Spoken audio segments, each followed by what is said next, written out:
قائد اعظم محمد علی جناح کا شمار دنیا کے ممتاز ترین لیڈروں میں ہوتا ہے۔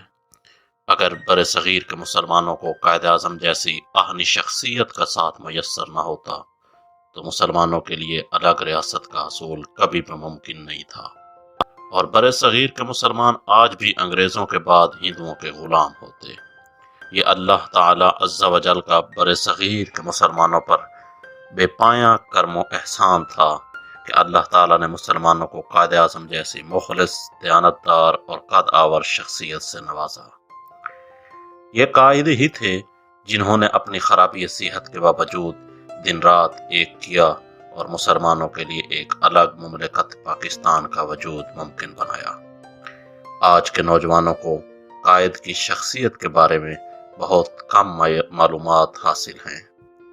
ان نوجوانوں تک قائد کی صرف وہی باتیں پہنچی ہیں جو کہ انہوں نے درسی کتب سے حاصل کی ہیں، جو کہ بہت کم ہیں۔ تو ہم نے ویڈیوز کی اس سیریز میں اپنے محبوب قائد کے بارے میں کافی دلچسپ، حیران کن اور سبق آموز واقعات آپ تک پہنچانے کی کوشش کی ہے، تاکہ آج کی نوجوان نسل قائد کی حقیقی زندگی کے خوبصورت اور روشن پہلوؤں سے روشناس ہو سکے۔ امید ہے کہ آپ لوگوں کو ہماری کاوش ضرور پسند آئے گی۔ اس سیریز کی تمام ویڈیوز کو دیکھنا مت بھولیں۔ یوں تو قائد کی ساری زندگی ہی ہمارے لیے مشعل راہ ہے، لیکن ان کے کچھ واقعات سنہری حروف میں لکھے جانے کے قابل ہیں۔ ایسا ہی ایک واقعہ ہم آپ کو آج سنانے جا رہے ہیں۔ مرزا شمس الحسن آل انڈیا مسلم لیگ کے آفس سیکرٹری تھے۔ انہوں نے ایک کتاب لکھی ہے، کتاب کا نام ہے صرف مسٹر جناح۔ اس میں انہوں نے قائد کے بارے میں بعض انتہائی دلچسپ اور ذاتی معلومات لکھی ہیں۔ مثلا ایک جگہ وہ لکھتے ہیں کہ قائد ڈسپلن کے بہت سخت پابند تھے، مگر اس کا یہ مطلب نہیں کہ ان میں انسانی ہمدردی موجود نہیں تھی، بلکہ ان میں تمام تر انسانی ہمدردیاں بھی موجود تھیں۔ ایک دفعہ ان کے ایک گھریلو ملازم روشن خان کا باپ انتقال کر گیا۔ اس نے چھٹی کے لیے درخواست دی، لیکن قائد اس وقت دورے پر تھے، اس وقت گھر پر نہیں تھے۔ تو روشن خان نے قائد اعظم کو خط لکھا کہ اس طرح اس کے باپ انتقال فرما گئے ہیں اور وہ چھٹی پر جانا چاہتے ہیں۔ قائد اعظم کو روشن خان کا خط، جو انہوں نے 18 مارچ 1944 کو لکھا، وہ خط قائد اعظم کو 27 مارچ 1944 کو لاہور میں موصول ہوا۔ انہوں نے اس کا فوراً جواب دیا۔ قائد اعظم نے لکھا، ڈیئر سر، آپ کا خط ملا۔ آپ کے والد کے انتقال کی پرملال خبر پر مجھے بہت افسوس ہوا۔ ہم 10 اپریل کے لگ بھگ بمبئی پہنچیں گے۔ اگر آپ کو اس سے پہلے جانا پڑے تو امید ہے کہ آپ میری وہاں آمد سے پہلے کوئی قابل اعتماد متبادل چھوڑ جائیں گے۔ آپ میرا یہ خط چائے والے کو دکھا دیں، وہ آپ کو مارچ کی تنخواہ عطا کر دیں گے۔ افسوس کہ مجھے آپ کا خط تاخیر سے ملا، کیونکہ میں 26 سے دورے پر تھا، اس لیے میں آپ کو قبل از وقت جواب نہ دے سکا۔ آپ کا وفا کیش ایم جناح۔ واضح رہے کہ انداز تخاطب میں وہ ملازم کو بھی ہمیشہ سر لکھواتے تھے۔ مرزا شمس الحسن ایک ایسی ہی صورتحال میں ایک اور ملازم کا ذکر کرتے ہیں کہ ان کا ایک اور ملازم تھا جس کا نام تھا عبدالستار۔ وہ قائد کی ملازمت چھوڑ کر تحصیل ہری پور میں اپنے آبائی گاؤں چلا گیا، کیونکہ اس کا باپ بیمار تھا۔ کچھ دنوں کے بعد اس کا باپ انتقال کر گیا۔ عبدالستار نے قائد کو لکھا کہ آیا آپ مجھے دوبارہ ملازم رکھ لیں گے؟ یہ خط ملازم کی اپنی تحریر میں کتاب میں درج ہے، جو آپ مرزا شمس الحسن صاحب کی کتاب میں دیکھ بھی سکتے ہیں، اور اسے ٹوٹی پھوٹی اردو میں لکھا گیا ہے۔ قائد نے عبدالستار کو 20 نومبر 1946 کو جواب دیا، آپ کا خط ملا۔ آپ کے والد کی وفات کا سن کر افسوس ہوا۔ آپ کو دوبارہ ملازم رکھتے ہوئے مجھے ازحد خوشی ہوگی۔ آپ 15 دسمبر کو، جبکہ میں بمبئی میں ہوں گا، ملازمت شروع کر سکتے ہیں۔ آپ کا وفا کیش M.A. جناح۔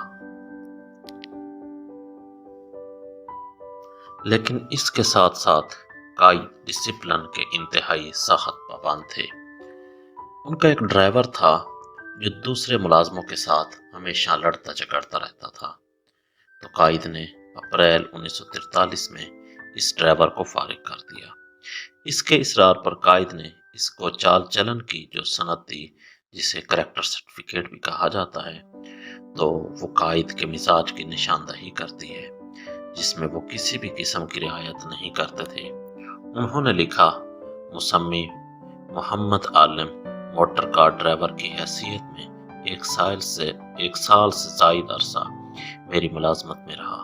میں نے اسے دیانتدار اور بہت اچھا ڈرائیور پایا، اگرچہ اس میں شائستگی کا نام و نشان تک نہیں۔ اسے نوکری سے فارغ کرنے کی بڑی وجہ یہ ہے کہ یہ دوسرے ملازموں کے ساتھ اچھا برتاؤ نہ کر سکا۔ حال ہی میں اس نے میرے خدمت گار کے ساتھ زبردست جھگڑا کیا، اس لیے میں اسے فارغ کرنے پر مجبور ہوں۔ قائد ہر قسم کی اخلاقی برائی سے سخت نفرت کرتے تھے۔ 11 نومبر 1944 کو ایک باورچی مبارک بیگ کے لیے انہوں نے جو سرٹیفکیٹ جاری کیا، وہ ان کی اس سوچ کی ایک عمدہ مثال ہے۔ لکھا، مسمی مبارک بیگ بحیثیت باورچی میری ملازمت میں تقریباً 9 ماہ رہا۔ یہ ایک اچھا باورچی ہے، ایک اچھا ملازم ہے۔ مجھے افسوس ہے کہ میں اسے ملازمت سے نکال رہا ہوں۔ اس کی شراب نوشی کے عیب نے اسے اس قدر ناقابل اعتماد کر دیا ہے کہ میرے پاس اسے برطرف کرنے کے سوا کوئی چارہ نہیں۔ جب یہ خطوط لکھے جا رہے تھے تو قائد کے بعض ملازمین نے درخواست کی کہ اب جب کہ آپ ان لوگوں کو فارغ کر رہے ہیں، ایسے سخت الفاظ نہ لکھیں تاکہ ان لوگوں کو کسی دوسری جگہ نوکری آسانی سے مل جائے، مگر قائد نہ مانے۔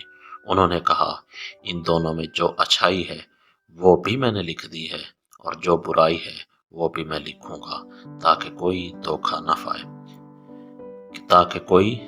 نہ کھائے، کسی کو فائدہ ہو یا نقصان۔ میں جھوٹ نہیں لکھ سکتا، نہ ہی میں جھوٹا سرٹیفکیٹ دے سکتا ہوں۔ یہ واقعات خبریں گروپ کے CEO ضیاء شاہد کی لکھی گئی کتاب قائد اعظم کی زندگی کے دلچسپ اور سبق آموز واقعات سے لیے گئے ہیں۔ وہ لکھتے ہیں کہ قائد اعظم کے سال کی نسبت سے میں نے PTV ورلڈ کے پروگرام کسان ٹائم کے لیے 5 منٹ کا ایک واقعہ ریکارڈ کروانا شروع کیا۔ اس کا طریقہ کار کچھ یوں تھا، مختلف رسائل، کتابیں اور اخباروں میں چھپے ہوئے مضمونوں کو کھنگالتا اور کچھ قسطیں کمپوز کروا لیتا۔ سال بھر یہ سلسلہ جاری رہا، اور آخر میں جب میں نے سارے مسودے دیکھے تو احساس ہوا کہ خاصے دلچسپ واقعات جمع ہو گئے ہیں۔ تو میں نے سوچا کہ مناسب ہوگا کہ اگر میں اس کو کاٹ چھانٹ کر کتابی شکل میں پرو دوں، اور یوں یہ کتاب چھپی اور یہ آپ لوگوں کے سامنے آئی، جس میں سے یہ واقعات لے کر ہم لوگ آپ تک ان ویڈیوز کی صورت میں پہنچا رہے ہیں۔